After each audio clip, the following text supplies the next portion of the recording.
It's only a kick, a jump, a block. It's only a serve. It's only a tackle, a run. It's only for the fans. After all, it's only pressure. You got this. Adidas. With threats to our nation waiting around every corner, adaptability is more important than ever. When conditions change without notice, quick strategic thinking is crucial. And with obstacles consistently impending, determination is essential in overcoming them. It's this willingness, decisiveness, and resilience that sets Marines apart. With our fighting spirit, we don't just fight battles, we win them. Marines are the constant our nation counts on to fight the unknown. And through adaptable problem solving, we do just that. Learn more at Marines.com. Welcome to the College Football Playoff Show, where college football playoff contenders earn the right to be discussed and where the playoff never ends. Now, here are your hosts, Doug Lesmerises and Shehan Jeyarajah.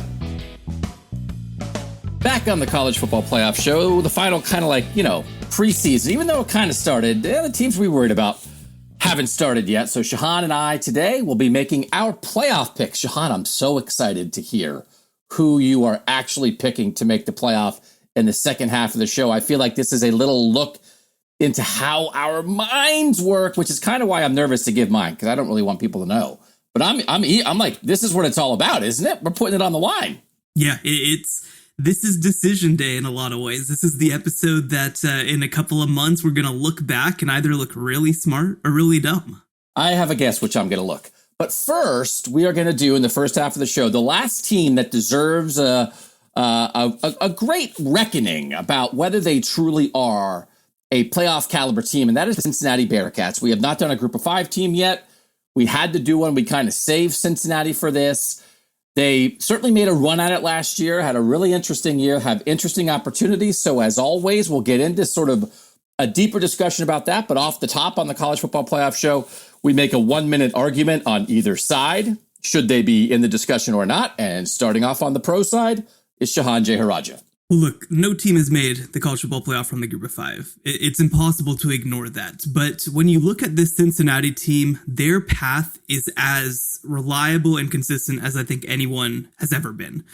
First of all, you get 2 games against potential top 25 teams from the Power 5 ranks in Notre Dame and Indiana, both of those games on the road. Notre Dame, of course, being a team that already is in our group of teams that are playoff contenders. And then additionally, playing in the American, I think that gives you a much bigger advantage than other group of 5 programs because you do play multiple teams that could be ranked in the AP top 25, including UCF, including SMU, including Houston. So that path is there. And when you look at this team as well, I think that they were very, very impressive last year. You saw at the end of the year, they were right there competing with Georgia. They maybe should have beat Georgia if things go a little bit differently. Defensively, this is one of the best defenses in college football at any level, one of the best secondaries in college football at any level.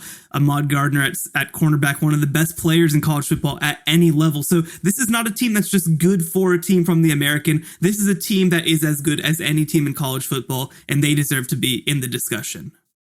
The thing we have to make sure, Shehan, though, is that we are having the same discussion about Cincinnati that we're having about everybody else, because we are not here on the playoff show to have an underdog, close but no cigar, style points, moral victory discussion, because that is one of the things I dislike the most sometimes when people start bringing group of 5 stuff in. It's like, okay, well, you got to bring them all the way in. This is not, hey, you beat a mid-tier Pac-10, Pac-12 team or Big Ten team. Congratulations on your win over Washington State or Purdue, and now you're a playoff contender. That's not how this works. And although Luke Fickell has done an amazing job at Cincinnati, he's 31-6 there the last 3 years against ranked teams, 4-5 in the last 3 years. And last year they were 3-1 against ranked teams, but that was the loss to Georgia in the bowl game. Now, that was a close game, right? But again, we're not playing close but no cigar. We're playing, you hung around with Georgia a long time, but you didn't find a way to win it in the end. And the wins were over Army, SMU, and Tulsa. Their other win over a ranked team in the past 3 years is against UCF. Their ranked losses, UCF 2 to Memphis, the Georgia loss last year. And in 2019, they came to Ohio Stadium and got blown off the field by the Buckeyes. in week 2, 42-0. And that was something that has stuck with me. And so I'm a little bit, I could imagine a prove it mode with Cincinnati. I know what you said. Yes, they do have a path, but why put them in the discussion until they get to that point? They go to Indiana in week 3. They have a bye. They go to Notre Dame in week 5. If they win both those games, because you can't win one, you got to win both. If they win both those, let them in, baby. Then we'll be more than happy to talk about them. But in the meantime, Clemson's playing Georgia this week. This is big boy school. So I don't know that we have to rush Cincinnati into that discussion when you're 4-5 against ranked teams in this great 3-year run for the Cincinnati Bearcats. That's the pro, that's the con, that's how we do it. Then we move into the second stage of the discussion where we talk about, are they really a national title contender? What's a roadblock for them? And then how do we really feel about it? Again, you don't have to be a national title contender to get in the mix. But let's go right there, Shehan. As we're talking about Cincinnati, is it title level? Can we see that kind of thing? Is this Gordon Hayward, bouncing the half-court shot off the backboard to beat Duke? Is this win it all kind of discussion? Or is this that being in this discussion with Alabama, Clemson, Oklahoma is victory enough for Cincinnati? Yeah, it's certainly hard to see them being a true national title contender. Defensively, what I said is true. This is a very, very, very good defense. They proved it against Georgia. Georgia had gone in those last 4 games with JT Daniels. They'd gone and kind of set the world on fire, and they really were held under control in that bowl game. And I can't speak for you, but I expect that I will have Georgia in heavy consideration for the college football playoff and maybe even for the number 1 seed. So that's not just doing it against any team. That's doing it against Georgia, and a Georgia team that also still had a lot of production that they lose this year. So I don't know if I'm quite ready to say that they could win a national championship. Also, I think the depth comes into play there. I think recruiting stuff does come into play there. But I do think that this is a team that can compete on that level. You said it. They didn't win the game. That's what it comes down to at the end of the day. But I do think that proves that, okay, this is a team that isn't going to get blown off the field just because there's talent on the other side. So, as you said, the recruiting stuff is an issue, of course. We understand that at this level. Overall recruiting classes since 2018, the last 4 years, 49th in the country, 66th, 41st, 45th. That's according to 247 Sports composite rating. They've been first, second, and first in the American. So they're the best of their group, but we are taking them beyond their group. Here's the thing. I don't know in the end how different they are from Iowa State. And I'm kind of very enthused about Iowa State. And partly because Iowa State at times, Iowa State showed it on the field last year. They beat Oklahoma in the regular season and they played toe-to-toe with Oklahoma in the Big 12 championship game. There isn't a win on the Cincinnati resume that matches that Iowa State win, beaten, it's young Spencer Rattler, but it's still Spencer Rattler and Lincoln Riley early last year. So that's maybe why there might be a little enthusiasm gap. But then otherwise, listen, when all this shakes out, we talked about it on the Q&A pod this week, Cincinnati and Iowa State might wind up in the same conference. And right now, what is the difference? Is there any difference? I don't think there is. They both have head coaches that people think are going to jump to bigger jobs at some point. They both are helped by super seniors. I think Cincinnati has about 6 super seniors that are making differences for them this year. And then they both have skill guys that matter. They both have good quarterbacks. They both have some standout defensive guys. When you talk from a talent standpoint, Shehan, you mentioned it. Sauce Gardner at corner, he's as good as anybody who's not Derek Stingley Jr., right? That's what we're talking about. This guy's a probable first-round pick kind of talent. Majay Sanders on the defensive line, he's a possible first-round pick.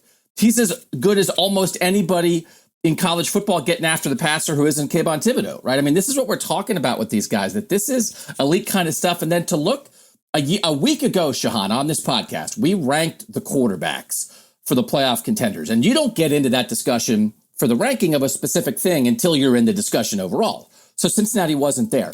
But if you took quarterback Desmond Ridder and tried to fit him in to this group, the quarterbacks for these teams. Last week, we both had Spencer Rattler from Oklahoma, number 1. We both had DJ Uiagalelei from Clemson, number 2. Now, again, Sam Howell didn't quite make that discussion because North Carolina, Jess Smith joining a playoff group. Would we have Desmond Ridder 3? I think that's where I might have him because I think I had Brock Purdy 3. But if we're talking about Bryce Young as a young 5-star who's never done it. CJ Stroud as a young top 50 player at Ohio State who's never done it. And then some of these other veteran guys. I think Desmond Ridder is probably a better quarterback than JT Daniels and Brock Purdy and some of these other guys with what he can do run and pass and the experience he has. I'm not so sure that Cincinnati wouldn't have the third best quarterback in this group. And if you've got a quarterback like that, man, you got a chance to hang with almost anybody, don't you? Right. And I would probably have him a little bit more middle class, but you definitely, I think, take him over several of the guys that we named last week. I think that I'd take him right now over Haynes King. I think I'd take him right now maybe over Bryce Young, right? And that's big talk. I mean, that's some of the best quarterback recruits in America. And like you said, with Desmond Ridder, he is, I mean, it's kind of like what I talked about last week with the deep ball thing with Brock Purdy, right? Like that's the last piece of his game, but I think that it can come along. I think, and he has receiver talent coming back, and you mentioned what he can do in the run game. I mean, nobody else can really match that. So I do think that they have some high-end pieces that are as high-end as anybody. And it's interesting that you bring up the Iowa State comparison, because I do think that there's a lot of that just in terms of being well-coached, execution, developed at a high level with some real studs around the field that really give them a chance to be special. The one thing that I'll say, though, about Cincinnati versus Iowa State is that they don't bring back as many starters. Now, they bring back experience, they bring back backups, they bring up guys who have played a lot, but they don't bring back as much experience as Iowa State does. I mean, Iowa State just bring back stupid experience. But I mean, I do think that based on what they showed last year, I still have to feel very good about that. They lost their 2 tackles on offense. They lost their 2 safeties on defense. They lost some guys in there for sure. But again, this is, I think, what we may be getting to, Shehan, even in the second half of this podcast is with the super seniors. And I was skeptical about how much super seniors were actually going to make a difference when the NCAA last year said that nobody's eligibility a year ago was taken up. Everybody gets another free year. There are key teams where you can see that it matters, and not as much as maybe Iowa State, but they're Kobe Bryant's a guy on the back end of this defense. I covered his brother as Ohio State. He's just like a difference maker, kind of like glue guy in the back end of a defense. I think it's possible that they have some peak guys. I think Desmond Ridder, if he was in the Big Ten, when it comes to sort of talent and certainty, I think he might be the best quarterback in the Big Ten if Cincinnati was in the Big Ten. I think he might be the best quarterback in the Pac-12 if he's in the Pac-12. You look at Mel Kiper's rankings for draft-eligible quarterbacks for 2022, he's 5th. And among guys in the playoff mix, 1 is Rattler, 2 is Sam Howell at North Carolina, and then among actual playoff contenders, it's Ridder. He's ahead of Keaton Slovis. He's ahead of JT Daniels, right? I think it's like, I think Desmond Ridder might be the best quarterback in the Big Ten if he played in it. And I think Cincinnati's secondary is probably better than Ohio State's secondary in terms of certainty. I mean, there's no Sauce Gardner at Ohio State right now in terms of certainty. No. And so you start doing stuff like that and you start piecing it together, right? And they have a receiver who's a transfer from Notre Dame. Their lead tailback is a transfer from Alabama. You've kind of got all the pieces of Cincinnati working in concert with the super seniors, with the new transfer world, with increased recruiting under Luke Fickell. The G5 teams, I think, are getting a pitch that they can sell to people now. I think it is a very interesting convergence, and I think it's possible there. Now, my pick, no, Cincinnati's not going to win the national title. But when you're talking about this kind of stuff, it's like, well, give me Desmond Ridder and game changers at edge rusher and corner under defense. It's like, that's where I want to start a team. And Cincinnati has 3 guys at probably the 3 most important spots on a football team. Yeah, and we can move on to Roadblock in just a second. But the last thing that I'll mention on that is that you look at the 2 sort of quality teams that you play in Indiana and Notre Dame. I mean, this secondary is going to give those quarterbacks absolute hell. Yes. Just absolute hell. I mean, can you imagine Jack Cohn going against this secondary? Can you imagine? I mean, I like Michael Penix a lot, but that's a tough ask for just him and Ty Freifogel to go against this secondary. And so there's a lot of reasons for optimism for me. And yeah, I mean, when you have just a playmaker like Desmond Ridder, I think that really does give you sometimes that extra sauce that you need. All right, roadblock. What is the roadblock? We always talk about it. It could be something on the schedule. It could be a particular aspect of the team. What's their roadblock, Shehan? I think, and this one's a little bit of a weird one. I think that the roadblock for them is just the margin of error. they cannot make a single mistake. Not only can they not lose games, but they can't look bad winning games. I mean, this is one of those things like you go back to the old BCS where it's like, it's not just about doing the thing, it's about looking good doing it. And with two exceptions, with that at Indiana and at Notre Dame. But, I mean, they really have to be pretty dominant, I think, against the rest of their schedule to have a chance. I mean, they do play SMU, who I do think is a team that will be ranked at some point this season. They do play UCF, who will be a team, in my opinion, that will be ranked at some point this season. But at the same time, it's like their closing statement is November 27th at East Carolina. Like, that's not going to impress anybody. The week before that you go, or 2 weeks before that you go at USF. That's not impressing anybody, right? So I think that they need to look really good doing it, and that's a lot to ask for any college football team. I mean, even the only team last year, week to week, that looked impressive every single week was really Alabama, and they were maybe one of the greatest football teams of all time. So that's it to me, is that to stay in this discussion, to really be considered still a playoff caliber team, I think that they need to be great every single week with really no let up. That's a really smart way to couch it. Even you look last year, and I don't know if it's fair or not. I'm not going to apologize too much. I actually think it probably is fair because, again, you're not playing an SEC schedule, so there is a kind of an expectation of what you're showing each week. They get into the top 10 quick, right? I mean, they were 20 in the preseason. They jumped to 13 right away after their first win. Their week 2 win against Army was a ranked win. Their week 4 win against SMU was a ranked win. They're in the top 10 after that. They beat Memphis. They're number 7. They get up as high as number 6. And then they finish at UCF. It's a 3-point win. And that they were trailing in that game going into the fourth quarter. And then Tulsa in the American Championship game, it's a 3-point win also. And it's one of those things, right? You're still winning, but you're beating UCF and Tulsa by 3 while Alabama's playing Auburn and Ohio State's playing Michigan. And, so that does matter. And then I think the other part of this is they lost their defensive coordinator. Now, Luke Fickell is a defensive guy, and he and Marcus Freeman are practically like brothers. Luke Fickell coached Marcus Freeman when Marcus played at Ohio State. Marcus Freeman, now the defensive coordinator at Notre Dame.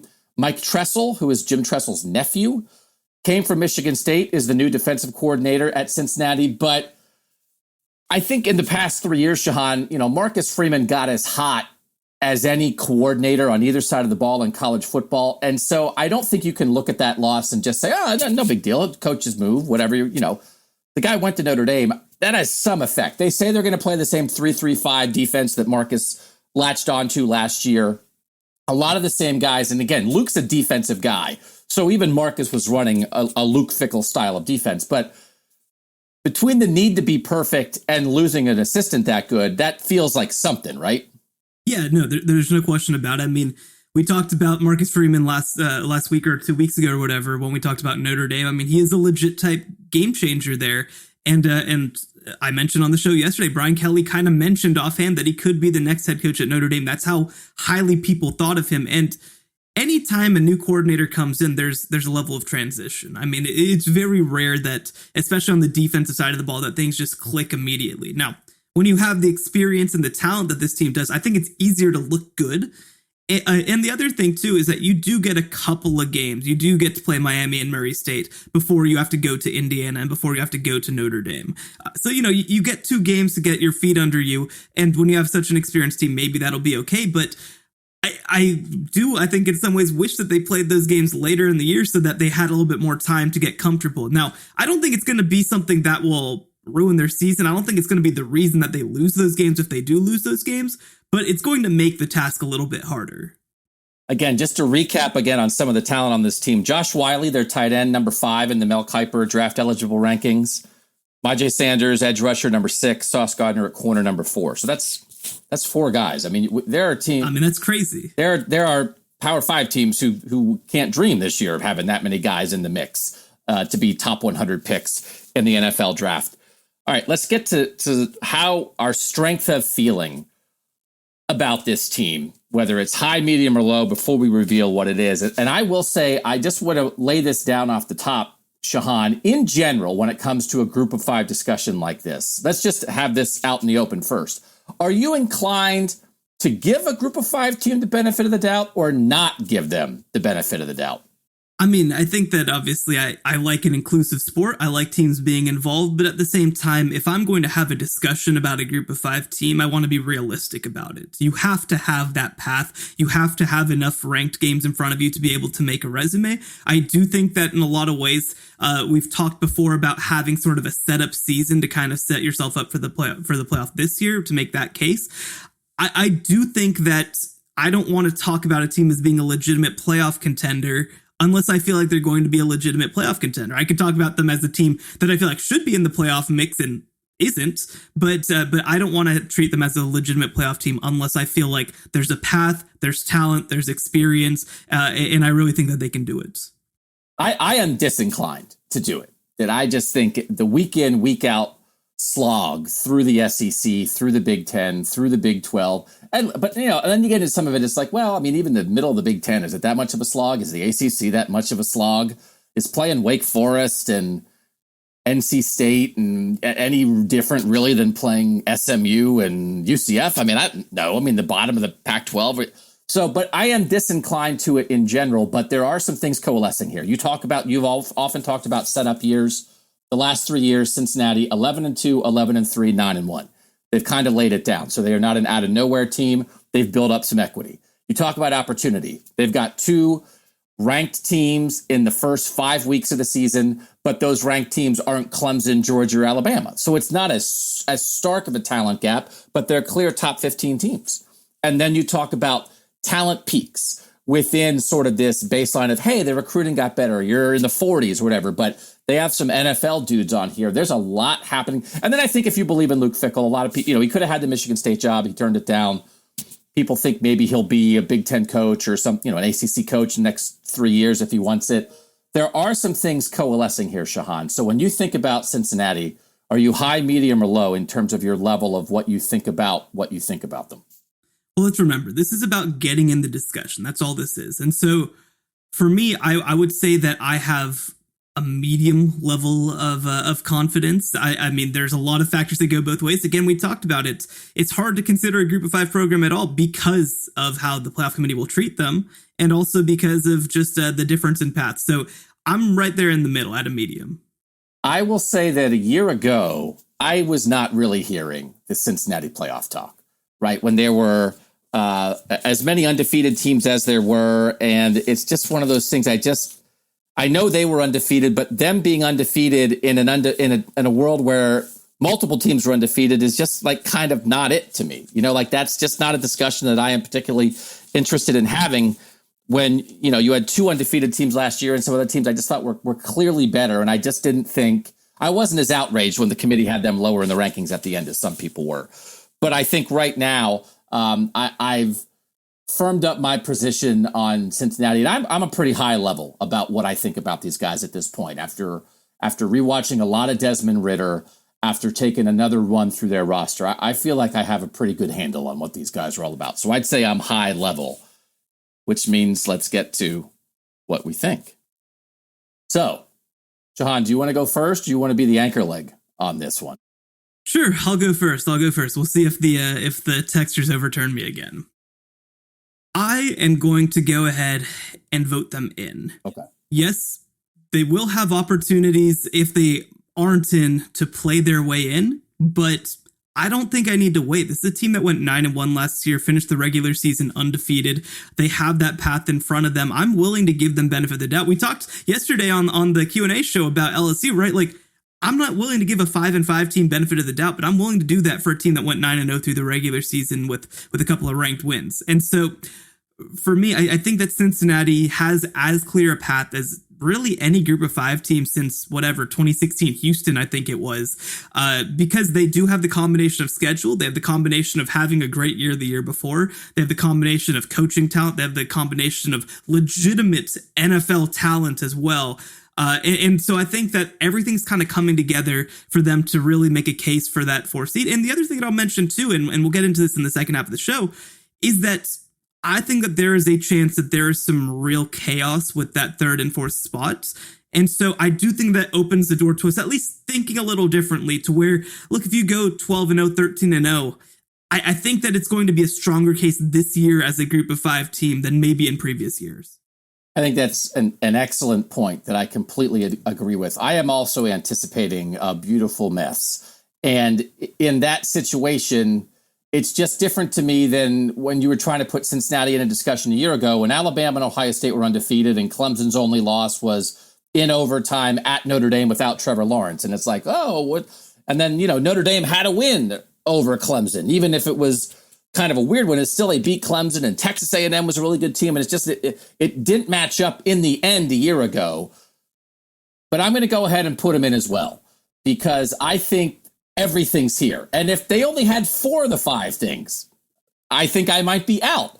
But they have build-up. They have opportunity. They have experience. Not as much as Iowa State, but they still have experience. They have good coaching, and they have NFL-level talent at key spots, led by a quarterback. If you don't have a quarterback, it's always going to be hard for me to put a group of 5 team in if you don't have a quarterback. But Notre Dame would kill for Desmond Ridder right now.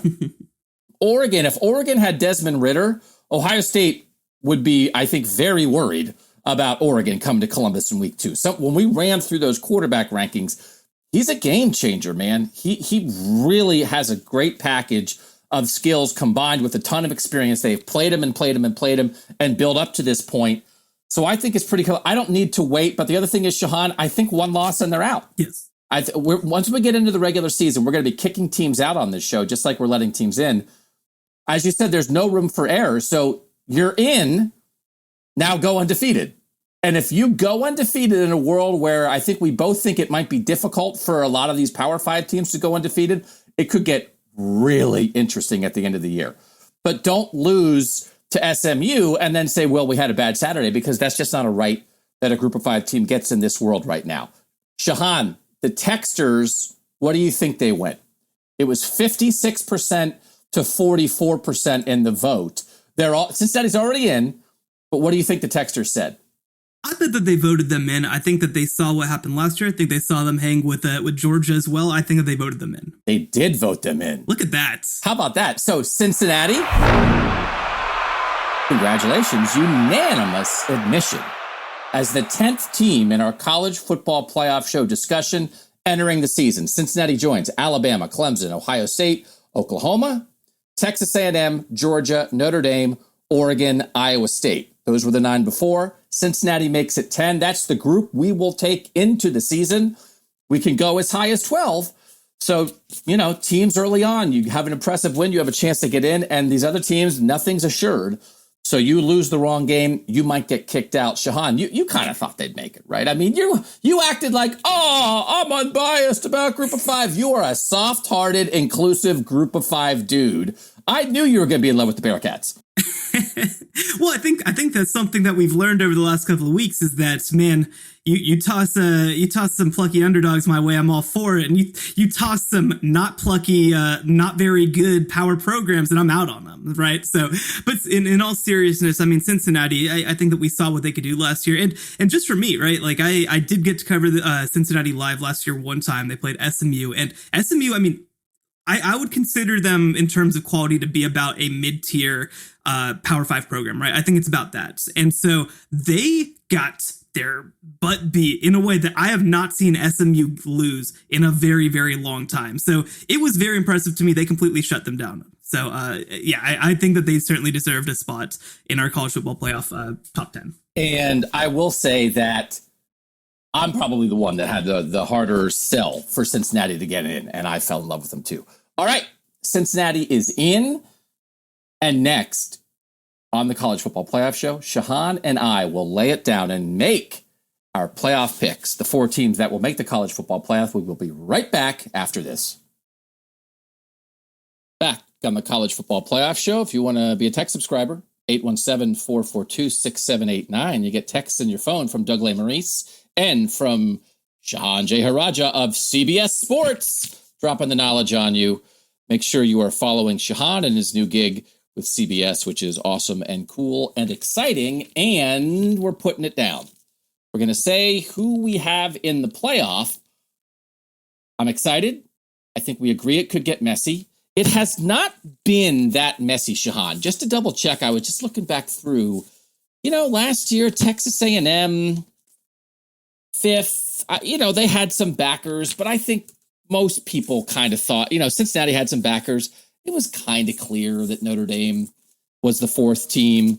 They're 2019, I think, was really obvious. 2018, I remember thinking maybe Ohio State would get in as a one-loss Big Ten champ. They didn't.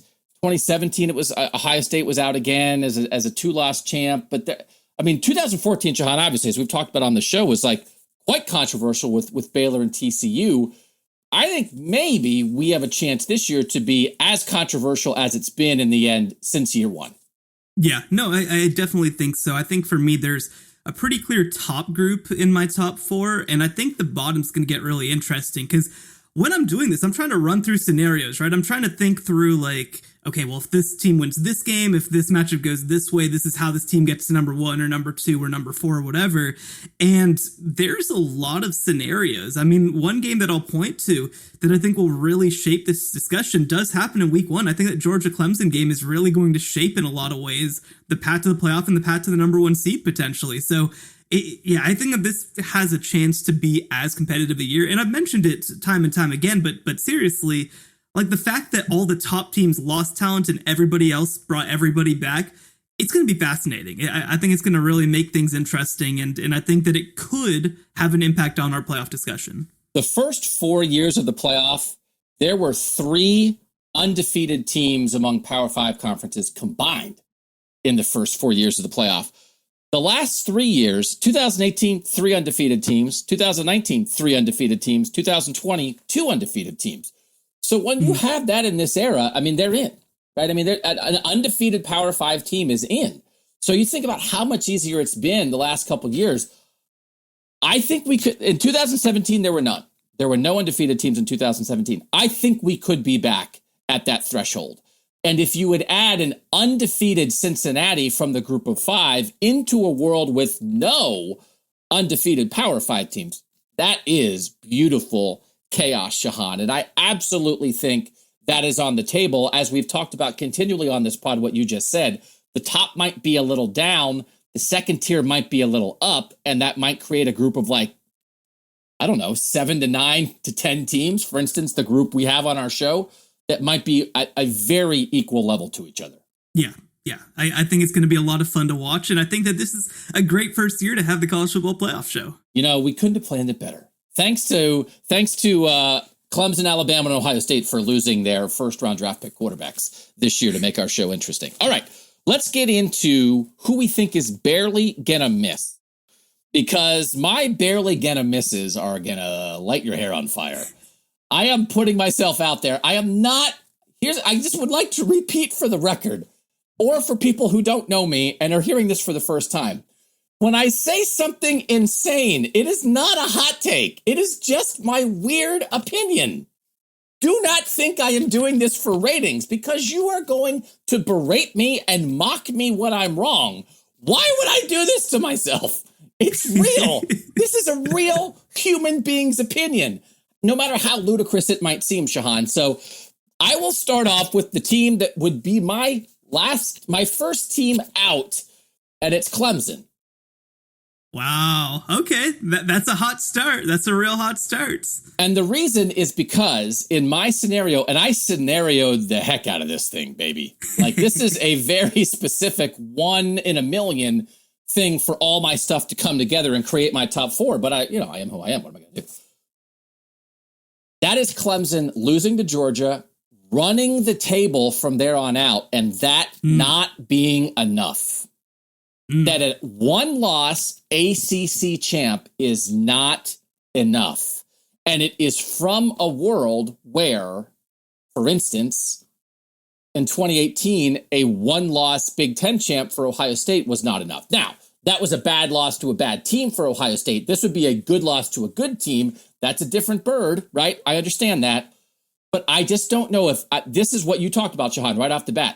This opening week, Georgia, Clemson, and from the start, I've said I think Georgia's going to win. Georgia, by the way, Kearis Jackson, Jermaine Burton, 2 of their receivers should be good to go and play. Eric Gilbert still sounds like he won't go. George Pickens still has the ACL. They just need a couple guys at the skill position to catch passes from JT Daniels, and then you let that young defense roll. I just think this could be where the lack of strength in the ACC, Shehan, catches up with Clemson, where they are a good team. I'm not saying Clemson's going to have a bad year. I'm going to say they lose to a really good team in week 1, and then they get squeezed. Because, again, in a chaotic year, I think someone might get the squeeze. So I agree with you. I think that Georgia's going to beat Clemson in week 1. I think that is going to shape this playoff discussion in a lot of ways. And so I do have the team that will, in my opinion, lose the SEC championship game as my number 5 team. I'm, of course, talking about Texas A&M. You're making it real. You're making it real. Come with me, Shehan. Come with me on this beautiful journey into chaos. Because if Texas A&M is losing the SEC championship game, then I know what another team is that's out. Okay, I'm sweating. I'm fanning myself. I swear, we don't want to sound like insane people. But here's the thing. Again, I'm trying to caveat our insanity because you're right there with me. I can tell. Yeah. Oh, 100%. The 4 teams that we started this whole podcast with, Ohio State, Clemson, Alabama, and Oklahoma, they've accounted for 20 of the 28 spots. In year 1, they took 2 of the 4. Every year since then, they've taken 3 of the 4. I have seen some people predict that in this year of chaos, they arrive at all 4 of them getting in. That's never happened. Right. We've never had all Big 4 together. I have a hard time believing that in this year of chaos, the result's going to be the most obvious playoff group yet. I just don't think that's where we're getting. I think we back off of that, and we wind up with fewer of the obvious teams. And so it's almost always been 3.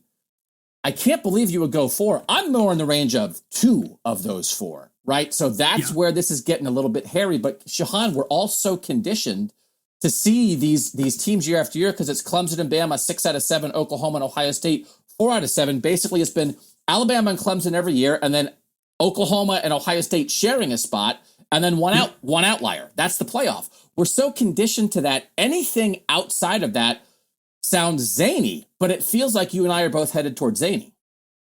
Yeah, well, and especially with Alabama, right? I mean, they lost a lot from their offense, and there's reasons to believe that they're still going to be a very good team. I mean, John Mechie at receiver is a very good player. They obviously have a lot of guys in that backfield. They've got a quarterback in Bryce Young, who was the number 2 player in America coming out of school. But at the same time, I just think that this is the kind of year for Alabama that ends up being a little bit of a transitional year. Now, they don't have down years. I mean, they're going to win 10 games and they're going to be playing in the New Year's 6. But this is an opportunity. This is literally a once-in-a-decade opportunity for Texas A&M to come out and beat Alabama at Kyle Field. It's going to be one of the biggest games in the history of Kyle Field. It's going to be a game that could potentially give them at least the tiebreaker, even if they do lose a game in the regular season to go 11-1. So I do think that Texas A&M ends up making it over Alabama to the SEC title game. Now, once they get there again, I have them losing.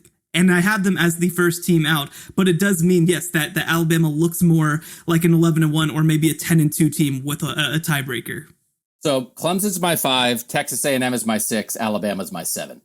And there you go. And thank you to our listeners in Alabama for sticking with us as long as you have, and we will see you when you can shove it in our faces when Alabama wins the national championship again. I just think, so you have Texas A&M beating Alabama. Where I think it gets a little hairy is I think that's very possible, but I also don't know, do I believe in Texas A&M enough to think they then run it? Because I think if you wind up with an undefeated SEC championship game this year, I think it's very possible both get in. Because I think there's going to be such chaos that's going to be a 1 versus 2 matchup. If it's Georgia versus either Texas A&M and Alabama, and they're both 12-0, I think winner and loser are in. My scenario is Texas A&M beats Alabama, but Texas A&M isn't quite good enough to avoid a hiccup against somebody else. Right. And all of a sudden, now that's a 1-loss Texas A&M that beats Bama, loses to somebody else. Alabama's a 1-loss non-champ, like they've gotten in that way before, but it's too chaotic to get in that way this year. And then Texas A&M, as a 2-loss team, right, even with the win over Alabama, it's not good enough, right? And so is that kind of how you're seeing it? And again, I think there are ways too where, well, maybe Alabama does beat Texas A&M, but Alabama loses to somebody else, and then Alabama loses to Georgia. And I just think there's a scenario where I think it's going to be hard for that West Division team in the SEC to get to the SEC title game undefeated, and then that makes it hard for the SEC to get into. Yeah, 100%. I'm looking at this as an 11-2 Texas A&M team who loses in the SEC title game, and a 10-2 Alabama team that, again, is still very much ranked in the top 10 as, maybe number 7 or number 8. But I do think, and that's the other thing too, right? I do think that being 11-2 with a win over Alabama, even if it's not Alabama's best team, is enough to still get Texas A&M right to the precipice. The question is, though, I think that when we get to number 4, we're going to be looking at potentially teams with 1 or fewer losses heading forward. And now, again, this could all be, we might just have to add a loss. We might have to add 2 losses to everybody just with how weird this year could potentially get. But that would be my scenario, is I'm looking at teams with 1 or fewer losses, all 4 of them in the college football playoff. My scenario, I have 1 undefeated team in the Power 5. Yeah. In the way I pieced it all together. And then Cincinnati, let's talk about Cincinnati very quickly. Okay. Do you have Cincinnati in your top 4? I do not. Okay, neither do I. I think they might beat Indiana and Notre Dame. We just let them in. If you're a Cincinnati fan, don't be mad. We just did a whole half hour on you. We let you in. I just think it's hard to be perfect. And so, especially 2 years in a row. Get me to the world where they are being compared with a bunch of one-loss teams, and we will have a really fun discussion.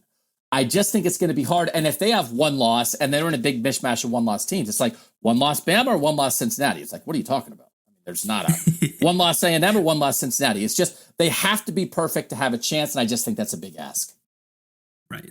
No, there's no question about it. And so they are, again, probably going to finish somewhere in that 6, 7, 8 range, similar to what they did last year. I think that they'll have maybe even a better chance to win a major bowl game than they did the year before. I mean, again, last year they played Georgia, and that's no fun. So I do think they have a chance to win a New Year's Six bowl. I think that they obviously will, I expect that they're going to win the American Athletic Conference. So it's going to be a really, really special year at Cincinnati.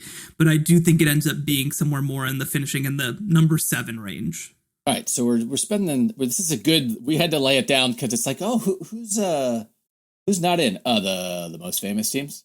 Nick Saban's not in, so we better. Yes. Sorry, Nick, about that.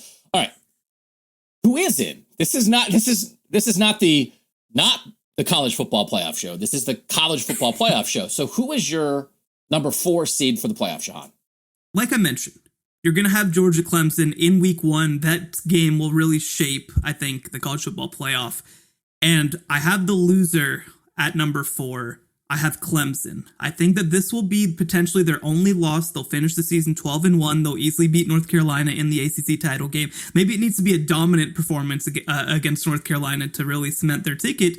But the other thing, too, is that I will spoil it. I do have Georgia in my playoff. So their only loss will have been in week 1 to a college football playoff team, and one that I obviously will have very high. So I do think that does help mitigate the loss a little bit, especially if the game is close. If Clemson gets blown out in week 1 against Georgia, I mean, that shouldn't happen for a lot of reasons. But if Georgia does end up blowing out Clemson, then I think that this conversation changes. And really, then you might have a discussion between, okay, how close is A&M, how close is Alabama in the SEC title game to Georgia, or vice versa. But I do have Clemson going through the next 12 games undefeated, finishing 12-1, winning the ACC, and just eking their way into the college football playoff. You and I have the same season for Clemson. It's whether they're barely 4 or barely 5. And my scenario that has them barely 5 is a whacked out scenario. That is, again, threading a very specific needle. So I'm going to save that for now. And we're going to go to your number 3 team. Because I don't think it's that I'm not embarrassed of my scenario. It is just so specific that when we get to it, we're going to have to talk about it for a little bit. Is it embarrassed? It's not embarrassed. I stand behind my picks. I'm very curious. I have no idea what you're going to say next. So let's move to number 3. Okay, who's your number 3, Shehan? I've got Ohio State. Same sort of deal. I think that they lose 1 game during the regular season, maybe just some growing pains, but they go 12-1. They easily win the Big Ten. I think that more for me, these top 3 teams, I think they're going to finish with either 0 or 1 loss. Probably, I mean, all of 3 of them could potentially have a loss, but I do think then it's going to come down to level of dominance, level of schedule, whether they kind of have some marquee opponents. I don't know that the Big Ten is going to have a marquee team for Ohio State to beat. I mean, Wisconsin could be pretty good. Penn State could be all right. But I don't know if they have sort of a team to point to that's really going to change. They do play Oregon, of course. That's going to be a big game. But, I think that obviously if Ohio State's biggest game is in week 2 or whatever versus Oregon, I don't know that that's going to be enough to really, if they have a loss, to give them a great case for number 1 seed. I have Ohio State as my only undefeated Power 5 team, which is not the same as the best Power 5 team. Yeah. Oregon in week 2, Oregon has some interesting defensive pieces. I think that could be interesting. So this Thursday night opener against Minnesota, Minnesota's got a lot back. It could be interesting. Ohio State's playing a new quarterback. They have 10 dudes back on offense, though, beyond the quarterback that are the real deal. The defensive line should be really good. Questions in the secondary for sure. But I just think they get through, and I have them as my number 2 seed. Undefeated, the only undefeated team, but not the overall number 1 seed.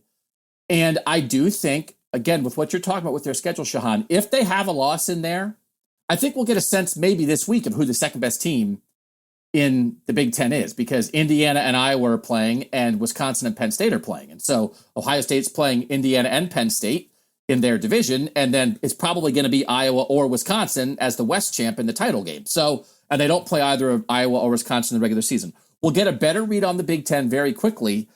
I just don't know who's going to get them, even if I think they might be vulnerable because of their back 7, because of a young quarterback. So I have them number 2 at 13-0. Who's your number 2, Sean? So the top 2 is interesting. I do think, again, I could see either of these teams coming in with 1 loss, especially in this kind of year, but I think that the combination of dominance and schedule is going to make things interesting. So I have Oklahoma number 2. I do have them beating Iowa State 2 times, even if they do lose a game somewhere else. So I think that they finish 12-1, win the Big 12 pretty easily, beat potentially a borderline top 10 Iowa State twice, and I think that that's enough to get them up to number 2. All right, you ready for my needle? We start threading. Okay. I think I might be the only person in America, and I did get some, because I've talked about this a little bit. I have 2 Big 12 teams in the playoff. What? What? Only man in America. What is going on? What am I listening to? I stand for the Big 12. That's me. I'm this Big 12 stan. Oh my gosh. And here, thread it. Spread the word, Shehan. Tell your Big 12 brethren that in there with their last dying breath, they get 2 teams in the playoff, and here's how. So Iowa State knows how to play Oklahoma. There is they know how to hang. They know how to overcome a talent deficit. They know how to hang. We have talked about Iowa State. I said Iowa State on this podcast. The more I look at them, the more I believe in them, for whatever reason. This is my scenario. I have Oklahoma as the 4 seed and Iowa State as the 3 seed. And that is based on this. It is based on Oklahoma being undefeated number 1, like the best team in the country. They're the best team in the country. And they lose to Iowa State in the Big 12 championship game. And Iowa State's only other loss is in the regular season to Oklahoma. Now, that's the hardest part of this equation. I have seen a couple other people put Iowa State in the playoff. I have seen nobody else put both in. But we had a question on the Q&A press conference pod, Shehan, about a championship game loser, should they ever get in the playoff. And I said, I've got a scenario. That's my scenario. And this is how a team like 1-loss ACC champ Clemson gets edged out, right? Because if everybody thinks Oklahoma is the number 1 best team in the country, and they lose their championship game to a team they already beat in the regular season, and they are their only losses, and you have Oklahoma and Iowa State at 12-1 with a split, what do you do? And I think the answer might be you put in both. Because how could you put in Oklahoma and not put in Iowa State? They have the same record, They split, but Iowa State's got the trophy. But how could you not put in Oklahoma that a lot of people would still think is the best team in the country that just happened to lose to a very good team in a conference title game? I just think it's going to be hard for Oklahoma to beat them twice. And if this is the way the split goes, if the split goes the other way, it's easy to leave out Iowa State based on perception and reputation. Hey, it was a fluke. Iowa State got them in the regular season like last year. But when it mattered, Oklahoma took care of business, got its revenge, and Oklahoma's in as the Big 12 champ. This is the only scenario. But I think this scenario that I've crafted, I'm leaving out potentially one loss Alabama, one loss Texas A&M, and one loss Clemson in favor of two Big 12 teams, Shehan. But I don't think in this very specific scenario that's completely crazy. Yeah, man, I did not see this coming. You don't prepare for moments like these. I feel like Scott Frost out here. But that would be the one scenario, right? And I think for me, I haven't seen a title game upset, right? Like, I haven't seen Oklahoma. I mean, they're 4-0 since the Big 12 brought back the title game. They've won 6 straight Big 12 championships. I don't think I can conceptualize the idea of them showing up on that stage in Arlington and losing that game. I think it's much more likely you see the opposite, like you mentioned, of Iowa State potentially winning the regular season game and then Oklahoma still finding a way to pull off the Big 12 title game. But that is the scenario, right? That does end up being the scenario. And I think you're right. I mean, if you are comparing non-conference champion Oklahoma, who has a win over the only team that's beat them, with Clemson, who, yes, they lost to Georgia, but they also don't have a win like Iowa State would have been, that does make it interesting. That does definitely make it interesting. The one thing that I'll say is that listen, I mentioned I went to Baylor and was there back in 2014, and so that will always be the most triggering college football playoff moment of all time, because for a million reasons. And what it came down to in so many of those cases is like, okay, well, with Clemson, they go 12-1 and they're only lost to Georgia, so it's a good loss, right? So it's a good loss, it's not that big a deal. So maybe that's enough to kind of just be like, well, if they hadn't have played Georgia, if they played anybody else, then they would have gone 13-0, which is probably true. So is that compelling enough? I think the ACC probably has to be just good enough that, to kind of make up that gap, because you won't have a win like Iowa State. But man, I don't know. I feel like my brain is just like on overdrive right now, trying to figure out what the heck just happened. When the Big 12, if and when the Big 12 officially ceases to exist and people go back and do like the 50 greatest moments in the history of the Big 12, will some guy on the college football playoff show picking two Big 12 teams to make the playoff be like number 23? And they'll interview you and you'll be like, well, we now go to famed national college football writer Shehan Jeyarajah, and you'll be like, yeah, that was that co-host guy. I can't remember his name, but I couldn't believe it when he said it. And they'll be like, where's that guy? Like, oh, he works at Disney World now. I can't get away. I cannot get away. Even 2 years ago, wasn't it an overtime game? Iowa State, Oklahoma? Like, Iowa State knows how to hang with these guys. I can't get away from that. And I just am envisioning like a thing where Oklahoma, all year, Spencer Rattler's going to win the Heisman. Their defense is shutting down everything everybody says about them.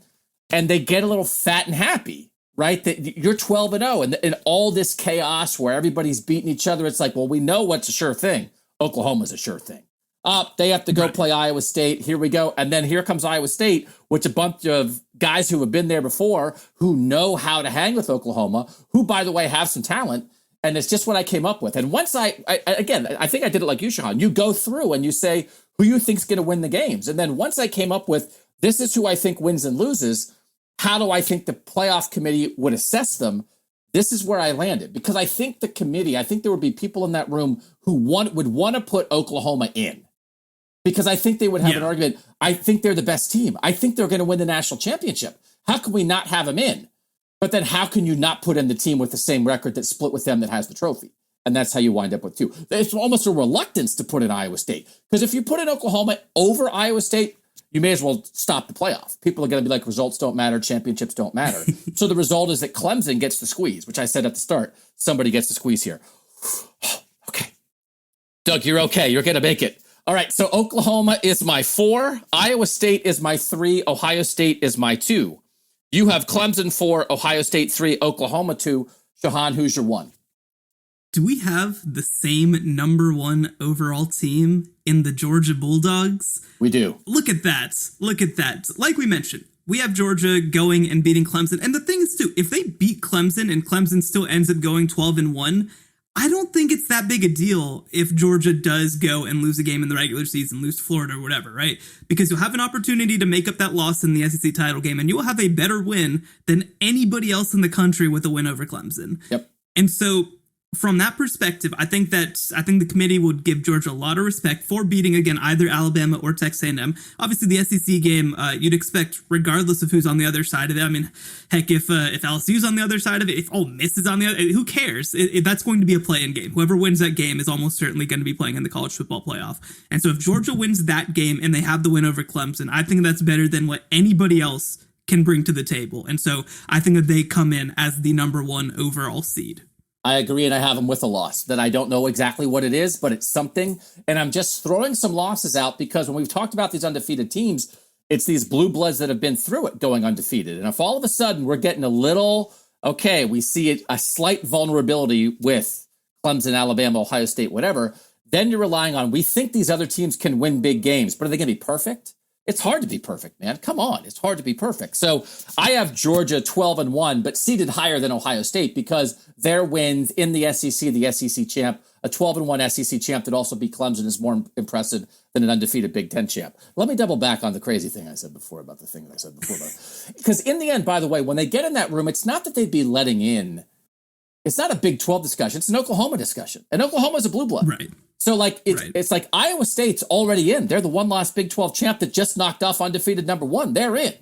So now you're having a discussion about Oklahoma versus Clemson. And can the Big 12 win that discussion? It's not a Big 12 discussion. It's an Oklahoma discussion.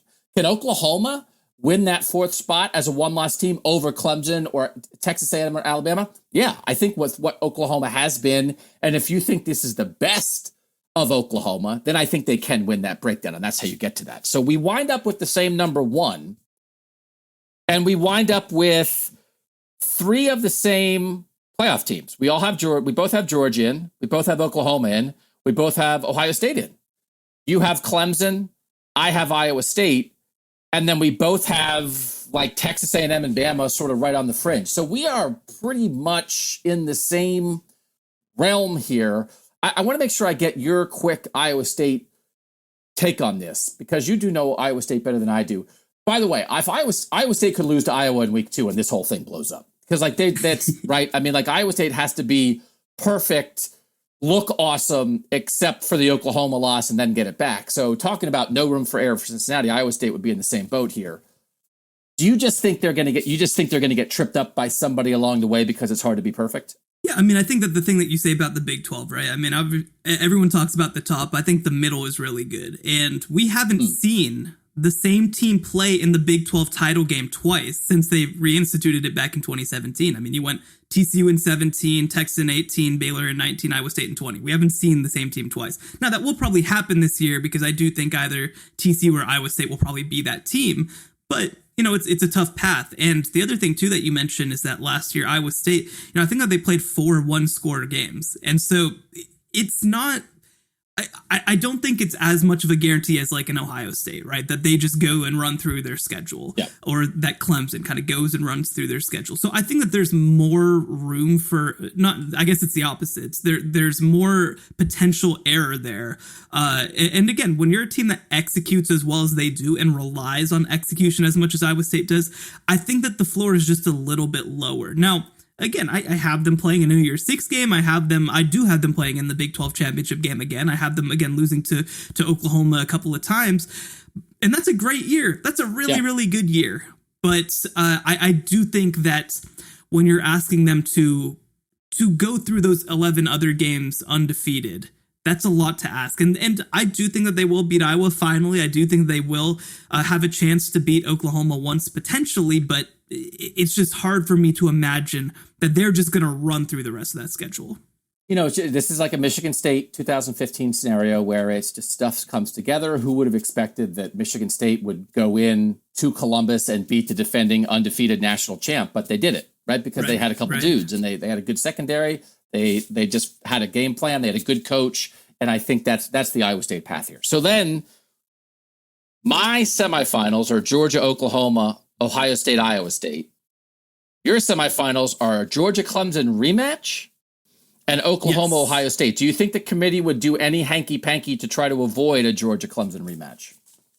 Yeah, that would be real tough. I mean, I could see them, if it's two 12-1 teams, I could see them, and Oklahoma, I obviously have beating Iowa State twice. I could see them nudging them up to number one to avoid that rematch. But when I look at it from the outside, not trying to take into account matchups or anything like that, which obviously isn't realistic, I just don't see how you can have Georgia anything but one, and I don't see how you can have Clemson anything but four. Okay, so then who do you have winning the semifinal games?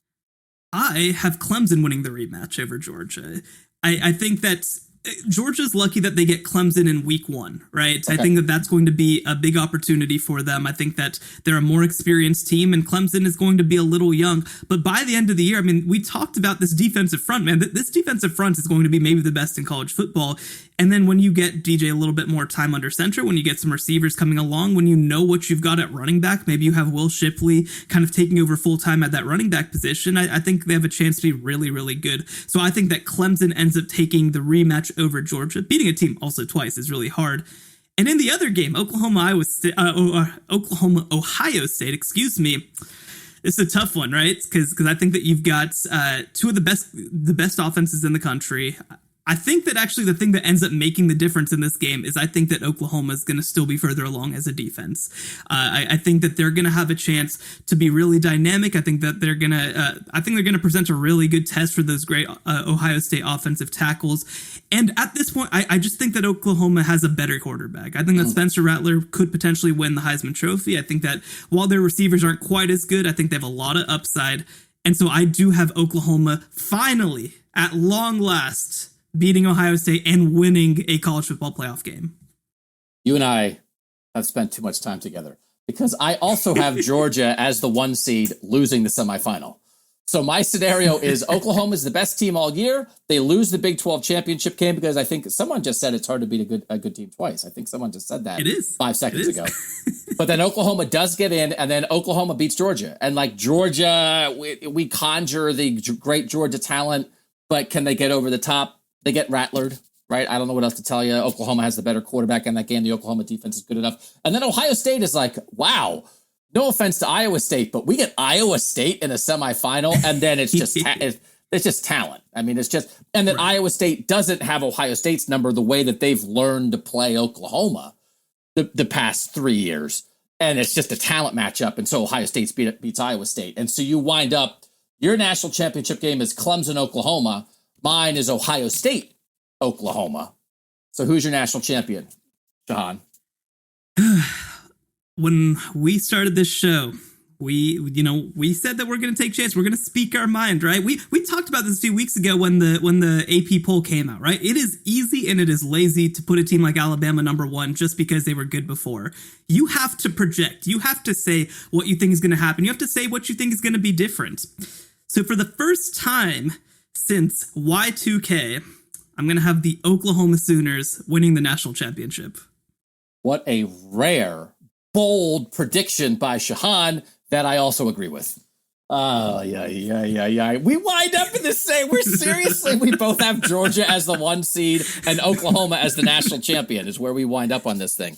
I have Oklahoma over Ohio State. And honestly, Oklahoma, with a great quarterback, a great offensive line, some interesting skill guys, a defense that is certainly getting better.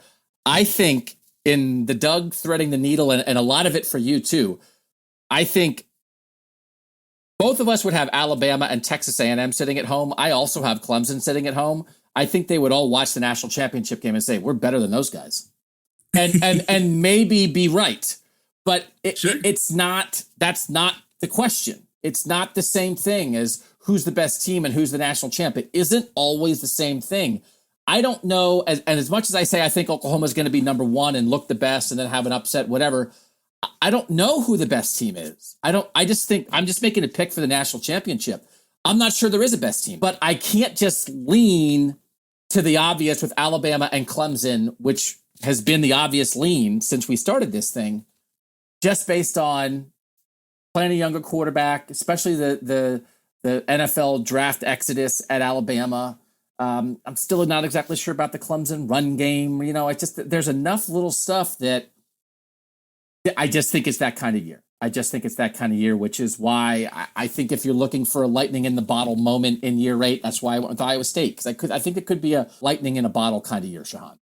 Yeah, and I think that you look at Oklahoma, out of these top teams, the top 4 that we kind of always refer to, they're the only team that obviously brings back a quarterback. They're the only team that really, I think, in a lot of ways brings back a lot. Alabama, we mentioned, losing their entire offense. It's the first year they're not going to be playing with players like Devontae Smith, Jerry Jeudy, those kinds of receivers in several years. And with Clemson, you lose Travis Etienne, one of the best running backs in the history of college football, along with Trevor Lawrence. So they're going to be really good defensively, but it might take some time. And so I think that you just look at this top group. And I will mention Ohio State, obviously, a lot of proven options on that offensive side of the ball, a lot of unproven on the defensive side of the ball. So just a lot of things that need to happen. I think there are less questions, funnily enough, about this Oklahoma team than there are about those other 3 top 4 teams that we always refer to. And so this is an opportunity. This is like, seriously, this might be the best chance that Oklahoma has to win a national championship for 10 years. I mean, this is really a culmination year with the combination of what they have, what they bring back, what they have at quarterback in terms of experience and in terms of talent, what they have at receiver in terms of quarterback and in terms of talent.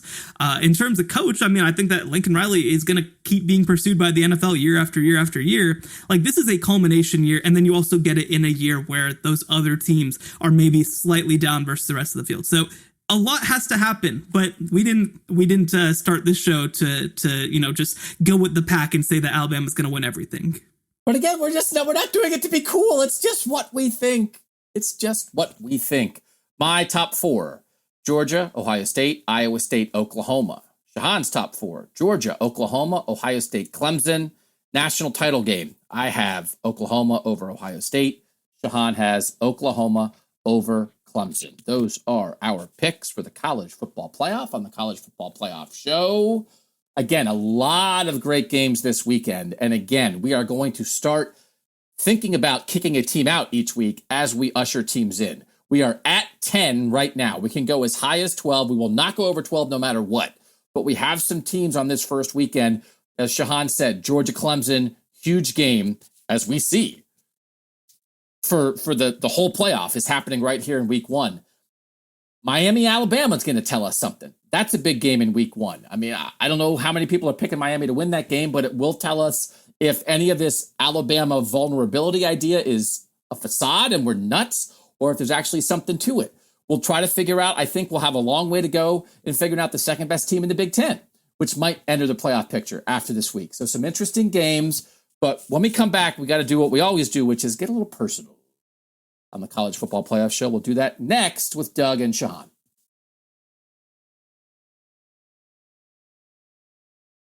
Doug Lesmerises, Shehan Jeyarajah of CBS Sports. Again, I'm going to that's like an Oxford comma in there, because I am not of CBS Sports. CBS is like, we didn't have not that guy. It's not Doug Lesmerises and Shehan Jeyarajah of CBS Sports. It's Doug Lesmerises, whatever punctuation Shehan wants to put in there to make it clear that his employer did not hire me. So it's semicolon, maybe 3 semicolons and a couple paragraph tabs just to make it clear. Only Shehan works for CBS Sports. Make sure you start reading his work there. Shehan, we go personal. What you got? You got a little question to let the listeners know about us? Yeah, I'm going to stick with football this week. So I'm going to take Georgia Clemson out of it. I think that's too obvious an answer. If you could pay to watch one college football game, or if you had to pay to watch one college football game live this year, what would you pick? One college football game live this year. It might be Texas A&M, Alabama. I think I have a lot of interest in that. I've never, I just have not experienced anything in the SEC. So I'm always very much on alert for get me to Death Valley. I want to let me see what some of this stuff is about. Get me to, Georgia, Florida, right? I want to see some of these games, but I think that idea of Alabama as the king of college football going on the road to a team that is in the same realm of talent as Alabama and feels like it's their opportunity. I can't imagine Kyle Field, Shehan. You might even be there. I can't imagine what that vibe is going to be for a fan base that from the moment they hired Jimbo Fisher, this is why they did it. And they feel like this is their chance. I think there's going to be an electricity in that stadium, isn't there? Yeah, there's no question about it. I think that would have been my answer as well, so I'll change it up too. I mean, but that game is going to be tremendous. I think it's going to be a game that could determine who plays in the SEC championship game. Another thing to mention, right, is that no former Saban assistant has ever beaten Nick Saban. I think that this is as good an opportunity, if not maybe the best opportunity that you'll get, maybe since that national title game with Kirby Smart against Alabama. So it's going to be a really exciting game. Kyle Field, I will mention, is one of the best venues that I've been to. Now, again, I've primarily been around sort of this Southwest corridor, but like it is special. It is a head above to me. Texas, it's better than Oklahoma to me. Like it's really, really good. So that'll be a really exciting one. I certainly hope that I'm able to go to that one. So I'll flip it around. I've been to a couple in the South. I'm gonna head up north. I'd be really interested to see that Ohio State-Oregon game. Just to see a game, obviously in the Horseshoe, I think will be a lot of fun. You get to do it all the time. It's probably a little less special to you, but I would love to go see a game there. And I think that Oregon coming to town, there's going to be some real playoff implications on the line. It's going to be only the second game back, so there's still going to be all sorts of excitement for college football. And I will admit, part of it is because I don't think that there is another obvious Big Ten game that's going to be especially interesting for Ohio State. Another one that I'll mention, I can't actually remember where it is, but Penn State, Wisconsin is going to be a really interesting game too. Yeah, that's at Wisconsin in this week. At Wisconsin. Yeah. So Camp Randall, obviously one of the great venues in college football. I think that'll be a lot of fun. And the other thing too is that I think that it's going to be a very meaningful game in terms of telling us who maybe that second best team in the Big Ten is. So I think that'll be a lot of fun. I'm really curious to see. I'm pretty high on Wisconsin, so I'm really curious to see kind of if they live up to the hype. I do love the intersectional non-conference games, which we didn't get last year. That's one of those, like Ohio State, Definitely. Oregon. Ohio State was supposed to be at Oregon last year, and all these games didn't happen because with COVID, people just played their conference games. It's hard to get a gauge on how teams compare to each other without the non-conference. So that's why I'm excited about these early season games, because we're immediately going to get a barometer that we missed a year ago. But I'm always going to pick a stadium game, a campus game, right? I mean, no offense to Georgia, Clemson, and Miami, Alabama. But if you're playing in an NFL stadium, it's not the same. I want to experience the campus stuff. So, like, for instance, I'm glad that Alabama's getting away from that a little bit and getting into more campus home and homes, because that, I think, is the best of college football, when you see these 100%. Teams exchange that and these cultures and the campus visits. So Oregon, Ohio State's a good pick for that. All right, we appreciate you guys being part of it. We've done it. We've gotten through talking about the playoff for 8 weeks of no season. And here we are with our 10 teams that we deem the contenders going into this year. Join us every week. We're really going to get rolling now. There's this universe where this was show 1. And it's like, hey, we're starting a show and the season's starting. Boy, everybody's excited. It's like, no, we did it for 2 months to get you geared up for this. So that, Shehan and I could get to know each other a little bit. And you guys could get to know us. So we're so grateful to everybody who's been along for the ride, whether you've been here since the beginning or whether this is your first show. Thank you so much for trying us out. We do a Q&A episode every Tuesday, this main pod every Wednesday. That's what we're going to continue to do during the season. Make sure you're reading Shehan at CBS Sports. And if you want to try the texts, 817-442-6789. You get to vote. You get to ask us questions. It's fun. It's free for 2 weeks and $1 a month after that. For Shehan Jeyarajah, I'm Doug Lesmerises, and that was the College Football Playoff Show.